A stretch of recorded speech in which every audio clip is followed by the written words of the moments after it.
Hello and welcome to the session. So आज हम बात करेंगे सिलोजिज्म की रीजनिंग में, राइट। अब सिलोजिज्म क्या है, देखिए इसके बहुत सारे क्वेश्चन आते हैं और जो वहां पे आपको दिखेंगे कुछ डायग्राम दिखेंगे जिनको हम कहते हैं वेन डायग्राम। वो आपने ऐसे क्वेश्चन देखे होंगे, है ना।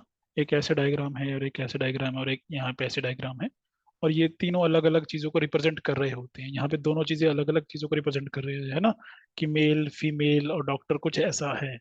तो ये क्या चीज है सिलोजिज्म? देखो, सिलोजिज्म के जो वैसे क्वेश्चंस होते हैं वो होते हैं जब आपको कुछ कंक्लूजन निकालना है, कुछ उसमें से कुछ इन्फर करना है, कुछ समझना है, उसमें से कोई स्टेटमेंट दी है एक या दो।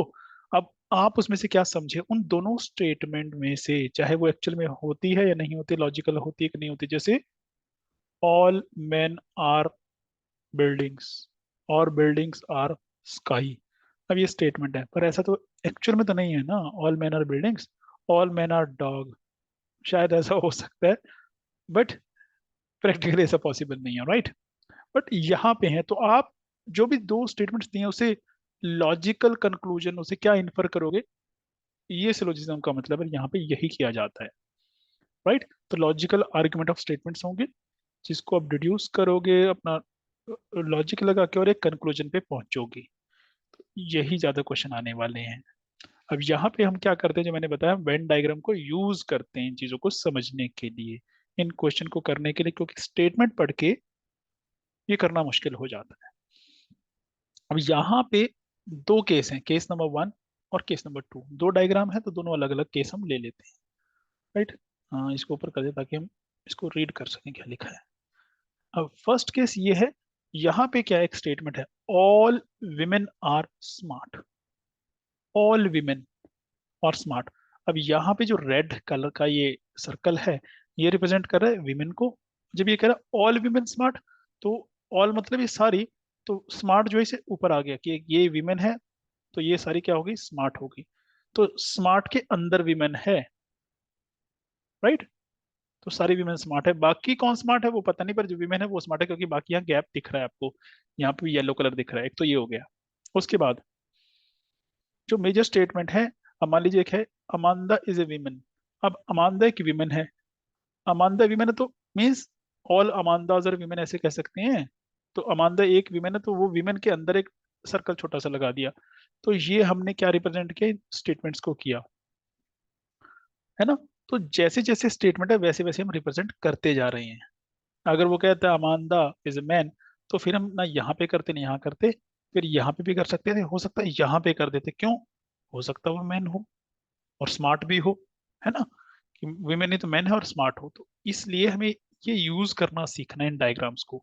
अब ये केस ले लीजिए, यहाँ पे क्या कह रहा है कि ऑल विमेन आर स्मार्ट है। यहाँ पे डिफरेंस क्या है, सिर्फ इस चीज का, कि यहाँ पे हम एक चीज दिखा रहे हैं, ओवरलैपिंग है। ओवरलैपिंग कैसे? कि ऑल विमेन आर स्मार्ट, कि जितनी भी विमेन है वो सारी स्मार्ट है, कि ये विमेन है और ये सारी स्मार्ट हैं। उससे ज्यादा और कुछ नहीं है, कि जितनी भी हैं वो विमेन ही है और वो सारी स्मार्ट हैं। तो जो स्मार्ट का सर्कल है वो भी इसी के ऊपर आ जाएगा। तो ये स्मार्ट भी है और ये विमेन भी है, राइट। तो स्मार्ट और विमेन, ये सारा एरिया स्मार्ट और विमेन दोनों को इंडिकेट कर रहा है, राइट। उसके बाद जो आगे की है, अमांदा इज विमेन, तो अमांदा उसके अंदर आ जाएगा, राइट। तो यहां से कंक्लूजन क्या है कि यहाँ से भी और यहाँ से भी, अब मैं कहूँ अमांदा जो है विमेन है और स्मार्ट के अंदर है ये, तो अमांदा स्मार्ट विमेन है। यहाँ से भी अमांदा जो है अंदर है और स्मार्ट विमेन, तो अमांदा एक स्मार्ट विमेन है या अमांदा स्मार्ट है, ये दोनों केस में ट्रू है। तो ये क्या हो गया, ऐसे क्वेश्चन आएगा तो वहां पे मान लीजिए स्टेटमेंट दी होगी कि या ये दो जो स्टेटमेंट दिए, स्टेटमेंट नंबर 1 और स्टेटमेंट नंबर 2, राइट। तो उससे क्या ये कंक्लूजन निकल सकता है, तो ये आपको कैसे समझना होगा, ये दोनों तरह के डायग्राम बना के, और दोनों केस में अगर पॉसिबल है तो यस वो पॉसिबल है, अदरवाइज नहीं होगा। तो ऐसे ही हम प्रैक्टिस करते हैं और उसको समझने की कोशिश करेंगे, राइट। अब इसको और समझ लेते हैं इन्हीं डायग्राम्स को, ठीक है। जैसे बेसिकली क्या हो गया, स्टेटमेंट है जिनको हम कहते हैं मेजर प्रीमाइज है और माइनर प्रीमाइज है, और वहां से हम निकालेंगे कंक्लूजन। तो कंक्लूजन ट्रू होगा फॉल्स होगा, वही है। जैसे ये कह रहा है all dogs are cat, all dogs are cat. अब ये हमने सबसे पहले लिया ऑल डॉग, ये लो एक हमने डॉग का सर्कल बना दिया। अब क्योंकि ऑल डॉग्स है, सम नहीं है ऑल, तो जो कैट का आएगा वो इसके ऊपर आएगा, तो यहाँ पे इसके ऊपर एक और सर्कल लगा दिया, तो ये जो सर्कल है ये कैट को रिप्रेजेंट कर रहा है, तो इसका मतलब all dogs are cats, right. तीसरा, sorry second statement, all cats are bull. अब जो कैट है वो सारी बुल है, इसका मतलब जो बुल है वो इसके बाहर एक और सर्कल आ जाएगा, तो ये एक और सर्कल हमने लगा दिया, बुल का लगा दिया, राइट। अब ये जो है, यहाँ से आप क्या इन्फर कर रहे हो, ये इन्फर हो रहा है, ये कंक्लूजन निकल रहा है कि ऑल बुल्स आर डॉग्स।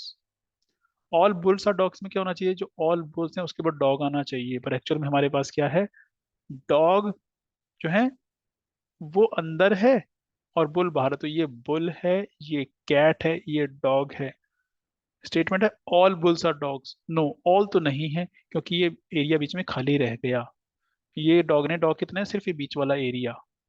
सम हो सकता है यहाँ पे, तो इसका मतलब ये क्या हो गया, फॉल्स, तो यहाँ पे आ गया फॉल्स, राइट।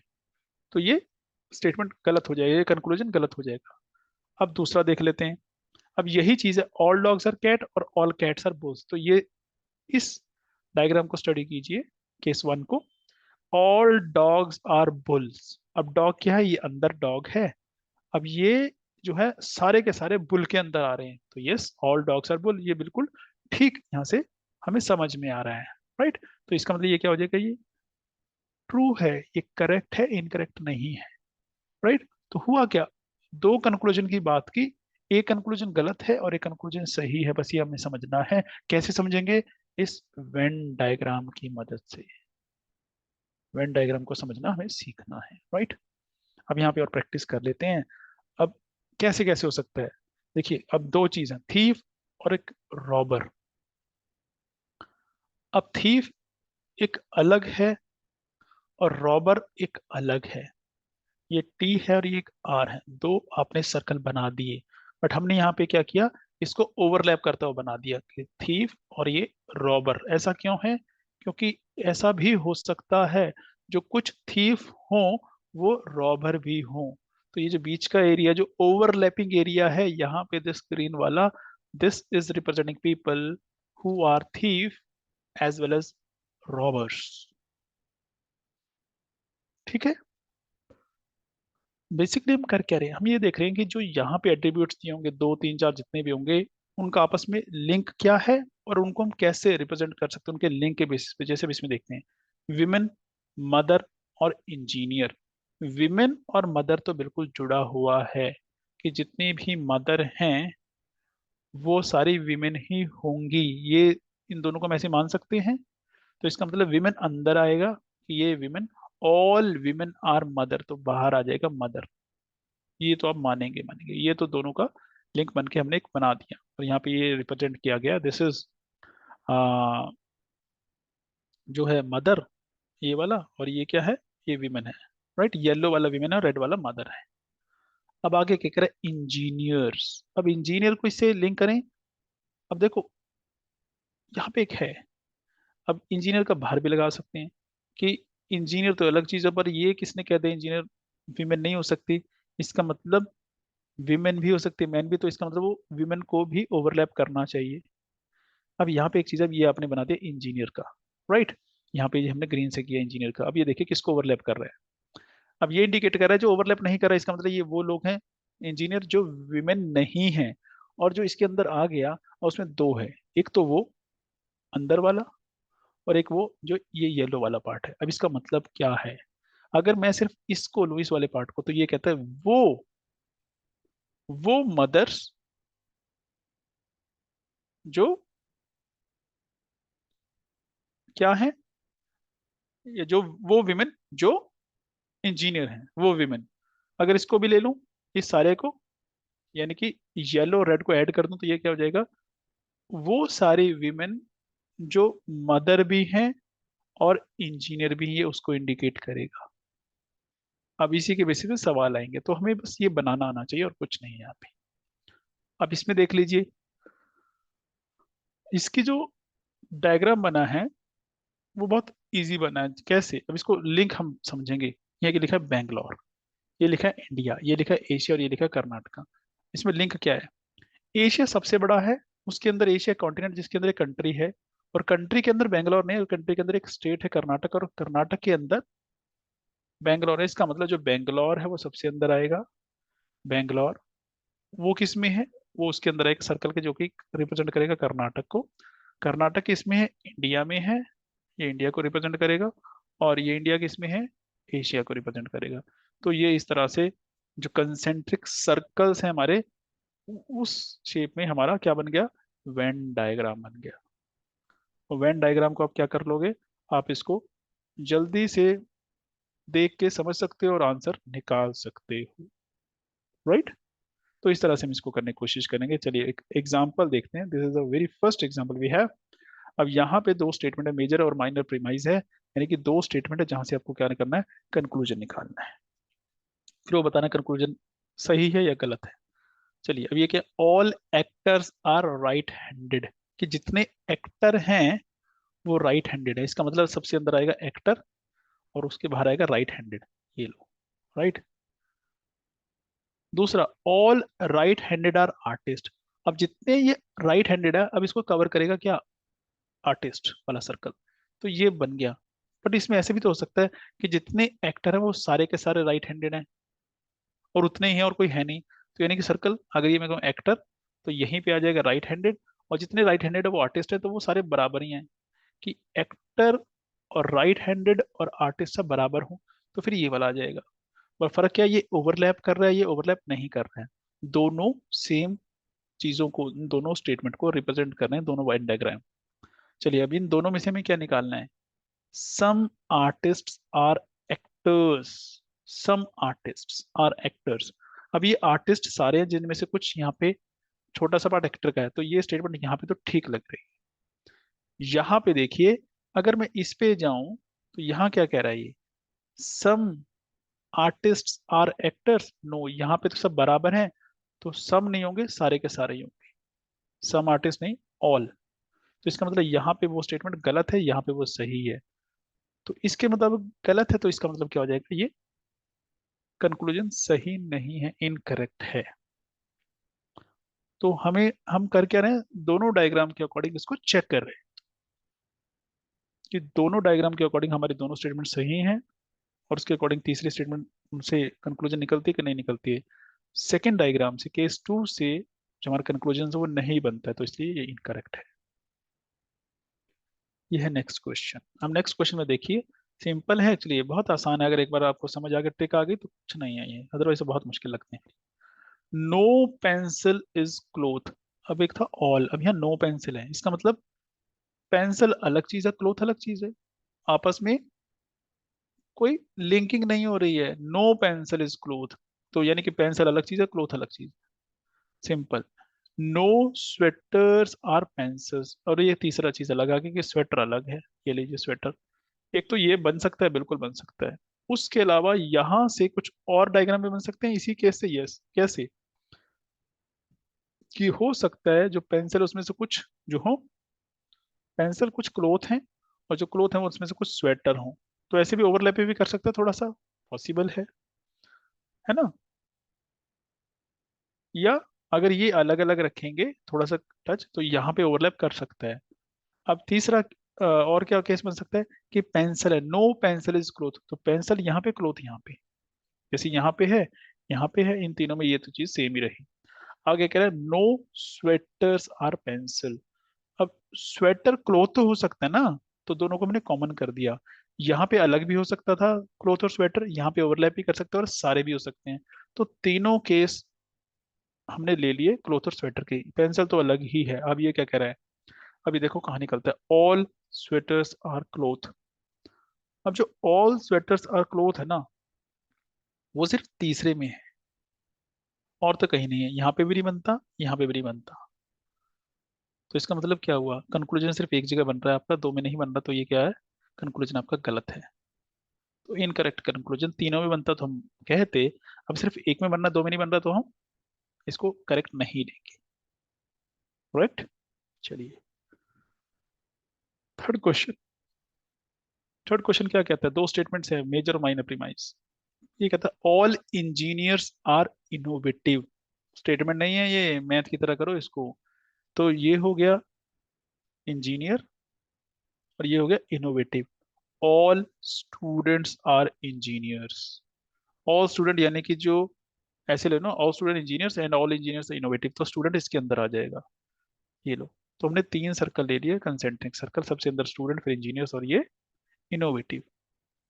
अब इसको और भी बना सकते हैं, यस बना सकते हैं। कैसे? जो ये है आपका, जो इंजीनियर्स, ये कहना ना ऑल इंजीनियर्स आर इनोवेटिव, तो हम इसको कॉमन भी तो ले सकते हैं, सारे इंजीनियर के सारे इनोवेटिव है, तो इंजीनियर और इनोवेटिव इकट्ठा ले लिया एक ही सर्कल में, और स्टूडेंट उसके अंदर आ गया। और एक ऐसा भी तो ले सकते हैं, क्योंकि दोनों जगह ऑल है, तो तीनों का सर्कल कॉमन ले सकते हैं, इनोवेटिव का भी, इंजीनियर का भी और स्टूडेंट्स का भी, तो एक कंसेंट्रिक सर्कल भी बन सकता है। पर वो कैसा? टोटल ओवरलैपिंग वाला, फुल ओवरलैपिंग वाला। अब तीन केस आ गए। अब ये क्या कह रहा है? चार आपके पास हैं, चारों में से कौन सा कंक्लूजन सही है? राइट। चलिए अब देखते हैं, ऑल इनोवेटिव्स आर स्टूडेंट। यहाँ पे ऑल इनोवेटिव्स आर स्टूडेंट बन रहा है, यहाँ पे नहीं बन रहा है ये वाला। फर्स्ट में नहीं बन रहा है, सेकंड में बन रहा है, ऑल इनोवेटिव्स आर स्टूडेंट यहाँ पे भी नहीं बन रहा है, ये सिर्फ यहाँ पे बन रहा है, तो इसका मतलब ये तो पॉसिबल ही नहीं। ऑल स्टूडेंट्स आर इनोवेटिव, यहाँ पे ऑल स्टूडेंट्स आर इनोवेटिव है, बिल्कुल है। यहाँ पे ऑल स्टूडेंट्स इनोवेटिव है, यहाँ पे भी है। ऑल स्टूडेंट्स आर इनोवेटिव यहाँ पे भी है। ये तीनों जगह बन रहा है। वैसे तो यही बनना चाहिए, क्योंकि तीनों जगह बन रहा है और देखने की जरूरत नहीं है, बट हम फिर भी चेक कर लेते हैं। No innovatives are student. अब इनोवेटिव स्टूडेंट तो अंदर है, तो यहाँ पे ये गलत होगी स्टेटमेंट। यहाँ पे इनोवेटिव स्टूडेंट अंदर है, यहाँ पे भी, तो तीनों जगह गलत है, तो ये गलत ही हो गया। No engineers are student. अब इसमें नो इंजीनियर स्टूडेंट, ये तो है, तो यहाँ पे गलत है। इंजीनियर स्टूडेंट यहाँ पे भी, सम इंजीनियर्स आर स्टूडेंट, यहाँ पे ऑल, तो ये तीनों जगह गलत हो गया। अरे तो सिर्फ आपका आंसर क्या है? B, all students are innovative. Right. तो ऐसे लेंगे इसको। नेक्स्ट क्वेश्चन की तरफ आगे बढ़ते हैं। तो यहाँ पे क्वेश्चन क्या है हमारे पास? दो स्टेटमेंट वही है, प्रीमाइस माइन और major. No computers are televisions. अब हमने क्या किया? केस वन लिया जिसमें एक हमने बन दिया कंप्यूटर और एक रख दिया टीवी। ये लो, ऑल रेडियो और टेलीविजन। ऑल रेडियो टीवी है, तो टीवी के अंदर आएगा रेडियो का, ये आ गया रेडियो का। राइट, ये बना दिया हमने। चलिए अब ये, अब इसी तरह से नॉन, जो नॉन ओवरलैपिंग है उसमें कर सकते हैं क्या? नॉन, नो कंप्यूटर टेलीविजन, तो टीवी हमने ये ले लिया और ये कंप्यूटर ले लिया, बिल्कुल ये तो ऐसे ही रहेगा अलग अलग। दूसरा, ऑल रेडियोज और टेलीविजन, तो यहाँ पे रेडियो और टेलीविजन को हमने बराबर ले लिया, तो ये यानी कि उनका एक ही सर्कल बना दिया, वो कंप्लीट ओवरलैप करता हुआ। ठीक है। चलिए तो अब क्या है, अब ये चार कंक्लूजन है, इनमें से कौन सा सही है वो हमें देखना है। अब ये क्या कह रहा है? All radios are computer. All radio, तो रेडियो यहाँ पे है, कंप्यूटर यहाँ पे है, तो ये तो गलत हो गया। जब यहाँ पे गलत है तो वहाँ देखने की जरूरत नहीं, तो ये तो बन ही नहीं सकता ना। No radios are computer, radio यहाँ पे है, कंप्यूटर यहाँ पे है, तो ये बिल्कुल ठीक है। यहाँ पे रेडियो, यहाँ पे कंप्यूटर यहाँ पे, ये दोनों जगह ठीक है, ये दोनों जगह पे है, तो ये दोनों जगह पे ठीक माना जाएगा। All computers are radio, computer यहाँ पे रेडियो यहाँ पे, तो ये पॉसिबल ही नहीं है। कंप्यूटर और रेडियो ये भी पॉसिबल नहीं है यहाँ पे भी। नन ऑफ द अबव नहीं, क्योंकि ऑलरेडी बी बन चुका है, तो इसका आंसर जो है, तो वो हमने लिया, उस कंक्लूजन को हम लेंगे जो, जो भी डायग्राम बनेंगे, एक दो तीन जितने भी बने, तीनों में वो कंडीशन को फुलफिल करता हो, ये देखने वाली चीज है। चलिए नेक्स्ट क्वेश्चन आ जाते हैं। ये थोड़ा सा इलेबोरेट हो गया, बड़ा हो गया है। अब सवाल क्या है? Some cats are rats, all bats are tables and all rats are bats. ये तीन स्टेटमेंट है आपके पास, इनमें से चार कंक्लूजन है। राइट। अब हमें देखना क्या है कि इन चारों में से कौन कौन सा कंक्लूजन सही है। एक भी हो सकता है, दो भी हो सकते हैं, तीन भी हो सकते हैं, या एक भी सही ना हो। Right. Some cats are rats, तो मान लीजिए अपने कैट का लिए, तो सम इसमें से रैट हैं। राइट। तो आपने क्या किया, यहाँ पे रेड के लिए एक सर्कल ये बना दिया। ओके। सेकंड, जो यहाँ पे क्या है, ऑल बैट्स आर टेबलेट्स। अब ऑल, सॉरी टेबल्स। अब ये यहाँ पे, अब हमने बैट अलग ले लो और यहाँ ले लो टेबल, ये बैट है ये टेबल है ना। अब आगे कह रहा ऑल रैट्स आर बैट्स, इसका मतलब जो रैट है वो बैट है, इसका मतलब जो रैट है वो इसी के अंदर आना चाहिए था। तो इसका मतलब क्या करेंगे, रैट है तो बैट इसके ऊपर लगाया और उसके ऊपर टेबल लगाया, तो ये हमारा डायग्राम तो सही बन गया। अब यहाँ से क्या करें, इसके अलावा ये कोई और डायग्राम बन सकता है, क्योंकि यहाँ पे ऑल बैट्स टेबल हैं तो बैट और टेबल का इकट्ठा हो सकता है, रैट और बैट का इनका हो सकता है, तो ये एक बन सकता है। राइट। चलिए अब यहाँ पे देखते हैं, some cats are bats, cat यहाँ पे है और बैट यहाँ पे है, तो ये जो है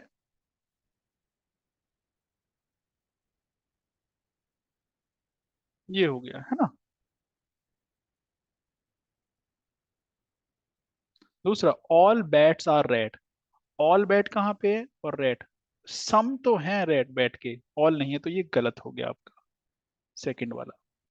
आगे क्या कह रहा है, all tables are cats, table यहाँ पे है कैट यहाँ पे, ऑल तो नहीं है, सम है, तो ये भी गलत है। And all bats are cats, bat यहाँ पे कैट यहाँ पे दोनों अलग अलग हैं, तो ये भी नहीं है। सिर्फ क्या है, जो कंक्लूजन वन है ये हम कह रहे हैं इसको सही है। राइट। अब आंसर में देखो ना, conclusion only one and two follows, तो यहाँ पे आंसर में क्या आएगा, नन ऑफ दीज आएगा, क्योंकि इन तीनों में से कोई नहीं है। करेक्ट। तो मुद्दा क्या है यहाँ पे, मुद्दा ये है आपको सिर्फ ये जो वेन डायग्राम है ये बनाना सीखना है। और ये कैसे आएगा, प्रैक्टिस से, और मुझे लगता है आपको आता भी होगा, या आपने अभी एक दो बार किया होगा ये जो हम क्वेश्चन कर रहे हैं, तो इतना आप समझ आ चुका होगा कि करना क्या, लॉजिक है, जितना प्रैक्टिस करेंगे उतना ही आपको समझ आएगा। राइट। तो आसान है, कोई इसमें इशू नहीं है। चलिए नेक्स्ट क्वेश्चन देखते हैं कि some ships are boats, some ships are boats, तो ऐसे ले सकते हैं ना कि यहाँ पे शिप है और यहाँ पे सम है, तो बोट आ गया, ये शिप है ये बोट है, लीजिए। ऑल बोट्स आर सबमरीन, तो ये बोट्स हैं तो सबमरीन इसके ऊपर आ जाएगा। राइट। सम सबमरीन्स आर याच, सम सबमरीन ना, ये याच ये बन गया है। राइट। अब ये जो है ये आगे भी एक्सटेंड हो सकता है, यस हो सकता है, बट हम इसी से देखते हैं, इस डायग्राम से हम क्या समझते हैं। ये कह रहा है कंक्लूजन, सम याचेस आर बोट्स, याच यहाँ पे है बोट यहाँ पे है, देखो दूसरे में बने, यस पॉसिबल, यहाँ नहीं बन रहा, तो इसका मतलब ये नहीं बनेगा, एक भी जगह गलत हो जाता है ना, तो इसलिए हमें दोनों डायग्राम बनाने की यहाँ जरूरत नहीं लग रही है मुझे, क्योंकि इससे क्लियर नहीं है तो ये नहीं है, फिर इसका मतलब सम सबमरीन्स आर बोट्स, सबमरीन यहाँ पे है बोट यहाँ पे, ये तो बिल्कुल ठीक है, क्लियर है ये तो, और ये जहां मर्जी बना लीजिए ऐसा ही बनेगा डायग्राम। फिर some some submarines are ship, submarines, ship और submarine, okay okay okay, confusion है क्या, यस, ये तो शिप था ना यार, ये वाला सब सबमरीन्स आर शिप्स, शिप और सबमरीन, यस ये भी है, बिल्कुल ठीक है बिल्कुल ठीक है ठीक है, देयर इज नो इशू, गलत नहीं है कुछ भी। राइट। उसके बाद कह रहा है सम याचीज आर शिप, याच कहाँ पे, यहाँ पे है, और शिप कहाँ पे, यहाँ पे है, तो ये तो इसके साथ मैच नहीं करता है, तो दो मैच करते हैं, सेकंड और थर्ड, तो ये जो हमारा सेकंड इसका आंसर होना चाहिए। राइट। तो ये तरीका है आपको प्रैक्टिस करने का, ऐसे ही करेंगे तो ये आपको आसानी से समझ आ जाएगा, और मुझे लगता है जरूरत नहीं है करने की, तो इनको कोशिश कीजिएगा, प्रैक्टिस कीजिएगा, और जितना आप प्रैक्टिस करेंगे ये सवाल उतने आसान हो जाएंगे, क्योंकि कई बार चार चार क्वेश्चन ऐसे आ जाते हैं और ये देखने में बड़े वाहियात से अजीब से लगते हैं, पर वेन डायग्राम बना लेंगे तो बहुत आसान हो जाएंगे। राइट। चलिए मिलते हैं नेक्स्ट लेक्चर में, तब तक enjoy, thank you so much, bye bye, take care.